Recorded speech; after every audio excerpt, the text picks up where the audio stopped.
Jadi sebelum kami mencari Bapak, boleh tahu nama Bapak siapa ya dan nama gereja? Oke, baik, nama saya untuk satu Pratama Sitangga, peserta Wakil Hukum. Saya alumni dari Seminari Batam, lama tahun 2016. Saya pernah menjadi Wakil Ketua Kristus 2014, 2015 saya menjadi Ketua, 2016 saya jadi Ketua Panitia Natal. Itu selanjutnya ya saya tamat S1 dari STPI tahun 2023. Dan 2023 setelah itu kami membangun gereja ini 2021 sampai saya juga kuliah dengan sidar Bapak Pendeta Muhammad Lokman dengan nama Baptis Paulus. Jadi kami mulai disini bersama-sama dengan sinode GKRI, Ikatan dari Gereja Kristus Rahmani Indonesia Kebangkitan dan Hidup. Jadi gereja kita ini GKRI Kebangkitan dan Hidup yang kita terinspirasi dari Anes adalah Kebangkitan dan Hidup. Perkenalkan, nama saya Amel dan dari kelas 10-12. Saya ingin bertanya, kapan gereja ini didirikan?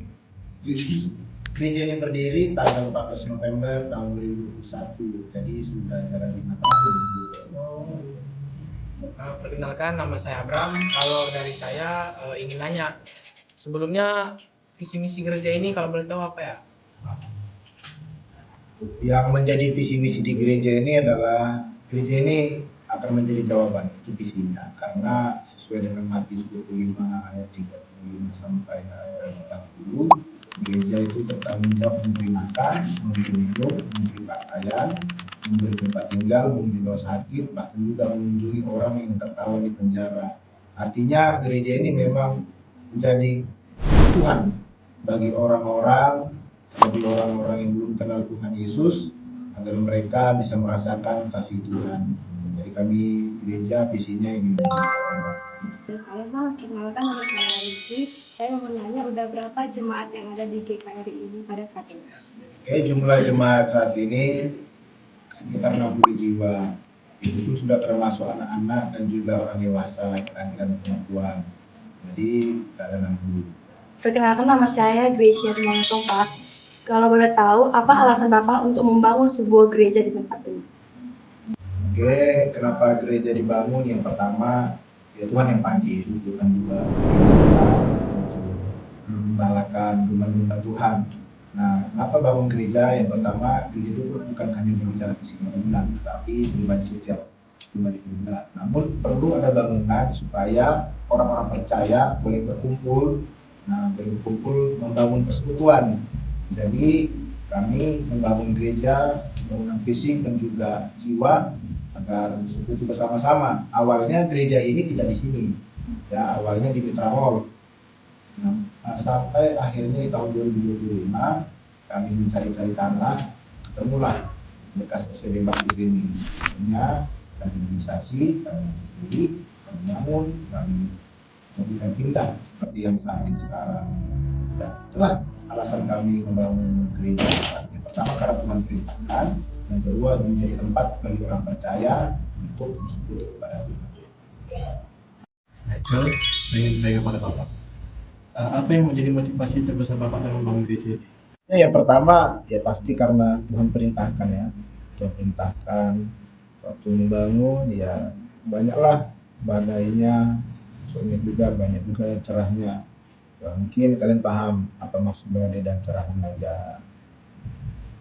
Pasti adalah gejolak, gitu kan? Pasti ada gejolak. Terlebih ketika membangun, bahkan juga membina jemaat untuk percaya dan mengenal Tuhan, itu untuk menjadi tanggung jawab yang berat. Tapi yang menjadi memotivasi kami karena yang pertama yaitu perintah Tuhan, itu amanat Tuhan. Jadi ketika itu perintah Tuhan, ketika kami percaya, kami mulai mengerjakan, di situ ada Roh Kudus yang memimpin kami, memberikan hikmat, pengertian, sampai akhirnya kami bisa bertahan sampai titik ini. Puji Tuhan, sudah banyak yang bisa kami kerjakan. Kami pun walaupun bangunannya di sini, tapi pelayanan kami enggak sampai di sini aja. Kami baru buka pelayanan di Cikarang. Kami pun bekerja sama dengan Sinode Kibait yang ada di Sulawesi Selatan. Kami pun baru pulang dari Mentawai, dari Nias, melayani orang-orang di sana. Bahkan kami ini pernah buat kegiatan seminar penginjilan di Selat Panjang di Desa Kepawa Baru. Ya, karena itu perintah Tuhan. Ya, perintah Tuhan. Boleh saya tanya lagi? Untuk secara nyata Pak, misalnya Bapak melihat seseorang mungkin dari jemaat gereja lain, terus Bapak motivasi diri Bapak. Saya harus bisa, saya harus membangun gereja ini selain dari perwakilan dari Tuhan diri Bapak. Kata lihat dari orang lain, ya jujur-jujur aja sebenarnya. Kalau nggak Tuhan yang panggil, siapa yang mau kerja melayani Tuhan gitu? Kan masih banyak tawaran-tawaran dunia. Ya, saya juga waktu tamat dari SMA 5 punya impian itu menjadi seorang pengacara atau menjadi seorang psikolog gitu. Karena saya suka di bidang itu dan ahli di bidang itu. Tapi Tuhan berkehendak lain. Ya, ketika Tuhan berkehendak, saya akhirnya menyerah dengan kehendak Tuhan gitu. Jadi ya itu yang menjadi memotivasi saya. Saya bekerja di dalam Tuhan, mau orang lain ya puji, mau orang lain hina, nggak masalah. Yang penting tujuan kami bekerja itu untuk bikin Tuhan senang, gitu. Bikin Tuhan senang. Jadi tidak terpengaruh dengan manusia apapun, terpengaruh lain.